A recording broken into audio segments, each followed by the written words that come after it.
conseil municipal très actif, très vivant, un compte administratif et un budget dont on voit qu'il est manifestement en déficit, même si on dit qu'il y a une reprise de ce déficit, mais il est en déficit de plus d'1 million d'euros. Une volonté, semble-t-il, de vouloir en sortir, mais la réalité, c'est qu'on ne s'en donne pas les véritables moyens pour s'en sortir.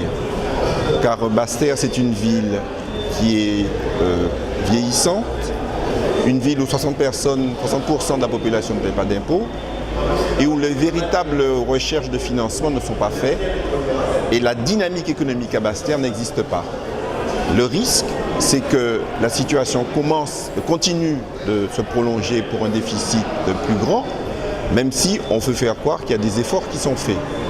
On ne peut pas contester qu'ils sont faits aujourd'hui, mais le risque, comme je le disais tout à l'heure, c'est qu'une dynamique économique qui ne fonctionne pas, une volonté politique qui n'existe pas réellement, et les conséquences, c'est que Basse-Terre continue de rester une ville morte, ou en tout cas une ville sans dynamique économique.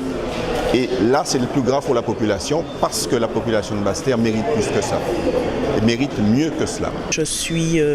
J'ai été élue par mes collègues du conseil municipal et j'étais conseillère municipale. Je suis venue en remplacement à Madame Sonia Petro et je suis en fait en poste pour poursuivre la mission que j'ai commencée. Je poursuivrai toujours le travail que j'ai entrepris, que j'ai commencé avec l'équipe municipale dans un souci de toujours être au service des Basse-Terriens. Écoutez, nous avons commencé depuis quelque temps différentes missions sur le territoire.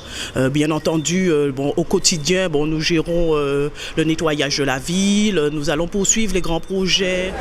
La situation est bien meilleure que celle que nous avons connue il y a 2 ans. Beaucoup avaient parlé d'incompétence flagrante. Aujourd'hui, j'ai fait la démonstration qu'en gérant bien, on peut prendre le chemin du redressement pour retourner à l'équilibre. Parce que nous n'avons pas le choix. Nous savons tous que les dotations de l'État vont continuer à diminuer, que l'État va faire en sorte que les collectivités réduisent de manière très forte les dépenses de fonctionnement.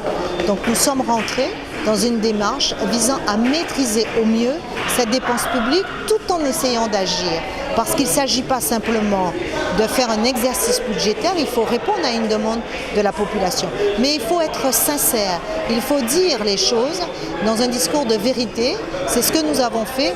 En tout cas, le compte de gestion montre que la ville de Basse-Terre est bien gérée et que même si nous avons des difficultés, nous savons tenir la barque et que nous pouvons espérer demain retrouver une autosuffisance qui nous permettra d'avoir cette capacité d'investir de nouveau. Vous savez, avant que Basse-Terre ne soit plus le chef-lieu de la Guadeloupe, je crois qu'il y a beaucoup d'encre qui risque de couler parce qu'il y a quelques années, c'est vrai, qu'il y avait une démarche de concentration autour de grands pôles. Mais en matière d'aménagement du territoire, on se rend compte, pour bien des effets négatifs de cette concentration urbaine, qu'on a peut-être intérêt à avoir 2-3 pôles de développement. C'est la raison pour laquelle je dis, ne ratons pas les occasions qui nous sont données pour saisir des opportunités en termes d'aménagement, d'activité économique. Et il ne faut pas avoir peur de ceux qui veulent investir. Il n'y a pas beaucoup d'investisseurs et je pense qu'il faut tout faire pour accompagner ces investisseurs pour que dans cette région du Sud Basse-Terre, nous ayons un vrai pôle de développement économique.